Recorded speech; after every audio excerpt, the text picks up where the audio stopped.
अजित पवारांच्या जाण्यानं महाराष्ट्राला धक्का बसलाय। दादांच्या जाण्यानं पवार परिवारात एक मोठी पोकळी निर्माण झाली आहे। त्यामुळेच आता शरद पवारांनी परिवारातील नव्या पिढीला पुढे येण्याचं आवाहन केलंय। पण केवळ आवाहन न करता राजकीय वस्ताद म्हणवल्या जाणाऱ्या पवारांनी आपल्या नातवांनाही कानमंत्र द्यायला सुरुवात केल्याचं पाहायला मिळालं। आणि त्यामुळे पवारांचा हा कानमंत्र राष्ट्रवादीच्या विलीनीकरणाचा गुरुमंत्र ठरतो की काय, अशी चर्चा आता सुरू झाली आहे।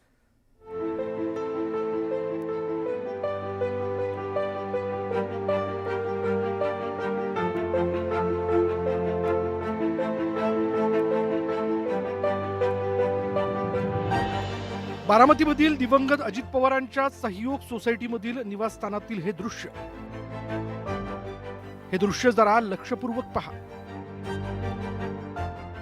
अजित पवारांच्या निधनानंतर मागील 4 दिवसांपासून जवळपास दररोज शरद पवार सहयोग सोसायटीत हजेरी लावतात।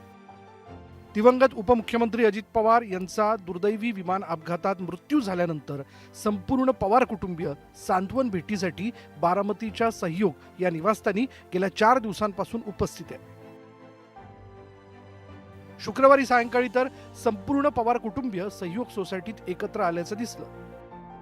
शरद पवार, प्रतिभा पवार, सुनेत्रा पवार, श्रीनिवास पवार, शर्मिला पवार, सुनंदा पवार, आमदार रोहित पवार, पार्थ पवार, जय पवार, युगेंद्र पवार, राजेंद्र पवार आणि रणजित पवार असे सगळेच सायंकाळी 5 वाजल्यापासून सांत्वन भेटीसाठी हजर होते।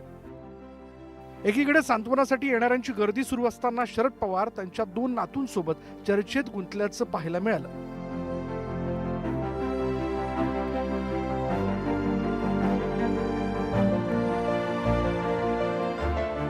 सर्वात आधी शरद पवार आणि पार्थ पवार बराच वेळ चर्चा करताना दिसले। त्यानंतर पवारांनी आमदार रोहित पवारांना बोलावलं। शरद पवारांचं म्हणणं ऐकून घेण्यासाठी रोहित पवार गुडघे टेकून बसले। बाजूला पार्थ आणि समोर गुडघ्यावर बसलेला रोहित पवार असे दोन्ही नातू बाबांचं मार्गदर्शन घेताना पाहायला मिळाले। त्यानंतर काही वेळातच पार्थ पवारांनी रोहित पवारांना शरद पवार आणि त्यांच्यामध्ये बसवलं।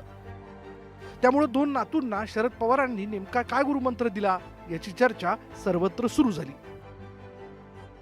काही प्रमाणात भावनिक मार्गदर्शन होतं। काही गोष्टी येत्या काळामध्ये आपल्याला कराव्या लागणार आहेत, राजकीय नाही। दादांच्या स्मरणार्थ त्या आपल्याला कशा करता येईल, कशा पद्धतीने त्या केल्या गेल्या पाहिजे याबद्दलची काल चर्चा संध्याकाळी जो फोटो तुम्ही सर्वजण त्या ठिकाणी बघत आहात त्या फोटोतून आपल्याला कुठेतरी जाणवतं।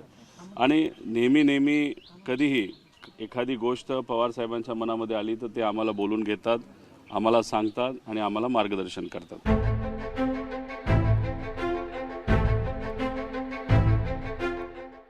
मागील 10 दिवसांपासून सांत्वन भेटीसाठी येणाऱ्यांची रांग सुरू आहे। शुक्रवारीही अशीच गर्दी असताना पवार नातू आजोबांमध्ये चर्चा सुरू होती। त्यामुळे याचं कारण नक्कीच महत्त्वाचं असेल यात शंका नाही।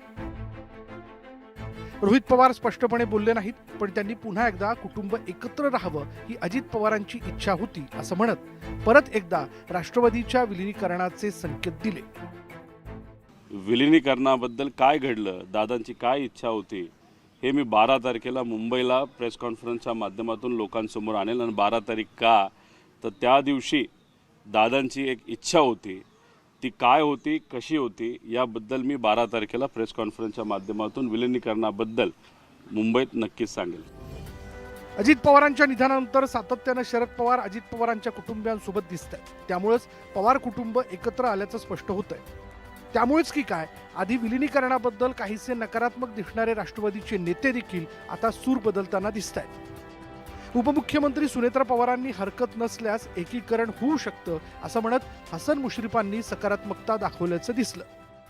आमचं मत होतं की जे विलीनीकरणाबद्दल चर्चा हे करतायत म्हणजे राष्ट्रवादी साहेबांचा गट, त्या चर्चेमध्ये अजितदादा होते, आम्ही कोणी प्रमुख माणसं नव्हती एवढा आमचा दावा आहे। आणि आता समजा सुनेत्रा वहिनी आणि सगळे कुटुंबीय तर त्या जर मताचे असतील, राष्ट्रवादी सगळे नेते जर त्या मताचे असतील तर त्यामध्ये काही अडचण येण्याची आवश्यकता नाही। अजित पवारांच्या जाण्यानं कुटुंब म्हणून पवार परिवार एकत्र आल्याचं दिसतंय। आता हीच एकता राजकारणातही दिसते का? अजित पवारांच्या निधनानंतर खंडित झालेली दोन्ही राष्ट्रवादीच्या एकीकरणाचा मार्ग सुकर होतो का? की अजित पवारांच्या पाठी एकीकरणाची चर्चा फिसकटते? या प्रश्नांची उत्तरं लवकरच मिळण्याची शक्यता आहे. शरद जाधव, न्यूज 18 मराठी, मुंबई.